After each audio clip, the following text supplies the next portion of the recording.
उम्मीदवारी जाहिर हुई है? आपके नाम से पूर्व विधानसभा से क्या जी अल्हम्दुलिल्लाह, मैं मेरे कायद बैरिस्टर असदुद्दीन अवैसी साहब का तहे दिल से शुक्रिया अदा करता हूँ कि उन्होंने एक बार फिर से मुझ पर यकीन जताया और उन्होंने आज ये ऐलान किया है कि औरंगाबाद ईस्ट से मैं विधानसभा का इलेक्शन लड़ूंगा। मुझे खुशी इस बात की है कि मजलिस इत्तेहादुल मुस्लिमीन महाराष्ट्र में बहुत मजबूत, सबसे ज़्यादा मजबूत अगर कहीं है तो औरंगाबाद शहर के अंदर है और ये यहाँ की आवाम ने हमेशा से ही हमारा साथ दिया है और अपनी मोहब्बतों से हमें नवाजा है। अब इस बार का इलेक्शन भी मुझे पूरा यकीन है कि हमारे जितने भी कैंडिडेट्स जो खड़े रहेंगे वो इंशाल्लाह ज़रूर कामयाब होंगे और लोग अपनी दुआओं से आएंगे। इम्तियाज़ भाई, बीजेपी से ओबीसी है, कांग्रेस से मराठा उम्मीदवार है, आप मुस्लिम समाज से हैं, ये सारे समाज को जोड़ने का काम आप कैसे करेंगे? देखिए, मैं समझता हूँ कि औरंगाबाद के अंदर कम से कम हमारा जब इलेक्शन होता है तो लोग जाति और धर्म से ऊपर उठ के अच्छा कैंडिडेट कौन है, काम कौन करता है, उस हिसाब से फैसला करते हैं। तो इलेक्शन है, कोई हारेगा कोई जीतेगा, यकीनन सब अपने अपने पॉलिटिकल पार्टी से खड़े हुए हैं, हम भी खड़े हैं इंशाल्लाह। क्या आपके जिगरी दोस्तों को आप मैसेज देंगे जो आपके उम्मीदवारी जाहिर होने का इंतजार कर रहे थे? देखिए, मैंने ये कहा है कि मजलिस इत्तेहादुल मुस्लिमीन के नाम में ही एक इत्तेहाद शब्द है और यकीनन जब किसी का कैंडिडेट डिक्लेयर होता है और दावेदार उतने ही मजबूत होते हैं, फैसला किसी एक के हक में होता है, लेकिन यकीनन जितने भी लोग हैं वो पूरे ताकत के साथ मजलिस के साथ रहेंगे, जुड़ेंगे और पूरी ताकत के साथ काम करेंगे। टिकट के लिए दूसरी पार्टी में जाने वाले लोगों से देखिए, हर आदमी को ये इख्तियार है कि कौन कहाँ जाना चाहता है, लेकिन मजलिस इत्तेहादुल मुस्लिमीन के अंदर मैं नहीं समझता हूँ कि ऐसा कुछ होने वाला है। ठीक है, मतलब ये पार्टी उसी वक्त आगे बढ़ सकती है, हमारी क़यादत उसी वक्त खड़े हो सकती है जब हम आमिर साहब को, हम हमारे क़ायद के फ़ैसलों के ऊपर हम सब ने लब्बैक कहना सीखे।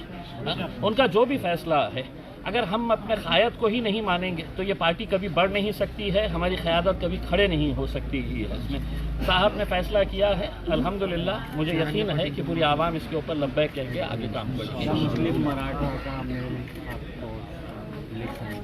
देखिए, सिर्फ मुस्लिम मराठा ही नहीं है, और भी दूसरे जितने भी लोग हैं जिन्होंने मेरा काम देखा है विधानसभा के अंदर, जिन्होंने लोकसभा के अंदर मेरा काम देखा है, तो यकीनन वो लोग इस बात को सोचते हुए जो गलती लोकसभा के अंदर हुई थी उनसे, तो वो गलती नहीं दोहराएंगे और इस बार दोबारा मुझे विधानसभा के अंदर भेजेंगे। औरंगाबाद की आवाम के लिए कुछ खास मैसेज देना चाहेंगे आप?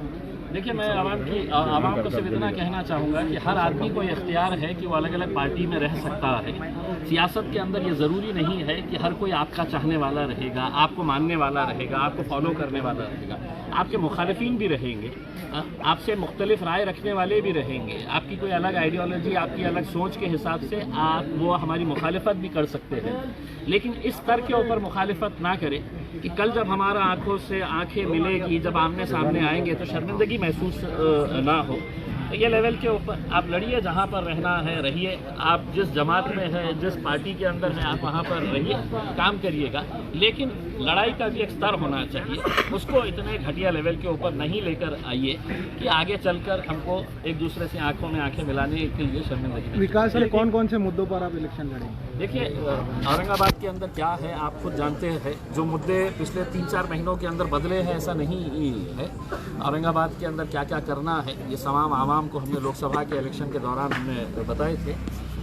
इस बार भी ये है कि इस शहर के अंदर स्कोप बहुत है काम करने का। उसमें अगर जज्बा है किसी के अंदर, कोई जद्दोजहद करना चाहता है तो बहुत कुछ कर सकते हैं। सर, एक सवाल मेरा ऐसा है, अतुल साहब अभी हाल ही में कह रहे थे कि एमआईएम में आपस में ही लड़ाई चल रही है और जिस तरीके से 2 बार मैं जीता हूँ, इस बार भी कोई भी उम्मीदवार मेरे सामने आया मैं इस बार जीतूंगा, ये उनका दावा है। अतुल साहब को ये कहना कि हम दिखाने के लिए कुछ दिखाते हैं और करना है जो करते हैं, तो आपको दिख रहा होगा कि हम लड़ रहे हैं, अंदर से हम सब जुड़े हुए हैं।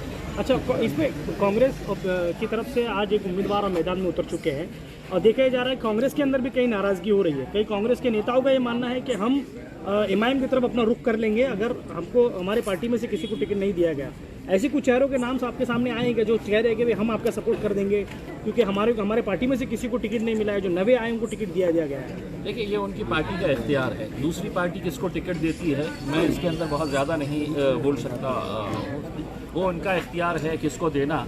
और जो लोग इतने सालों से उनके साथ जुड़े हैं वो एक मर्तबा संजीदगी से बैठ के इस बारे में सोचना चाहिए कि हम चाहते हैं कि हमारी क़यादत खड़ी हो, और वो अगर इस तरह की अगर हरकतें करते हैं तो जितने भी लोग अलग अलग पार्टियों से जुड़े हुए हैं आज जब उनके ऊपर नाइंसाफ़ी हो रही है तो कहीं ना कहीं उन्हें बैठकर सोचना है, हमें सोचने की ज़रूरत है। महाराष्ट्र में कितने जगहों पर देखिए साहब, अभी तक तो मेरे हिसाब से 6 सीट्स सिर्फ डिक्लेयर हुए हैं। पहले 5 जो डिक्लेयर हुए थे उसमें मेरा भी नाम था, और कल हमारे नासिर सिद्दीकी साहब का नाम डिक्लेयर हुआ है।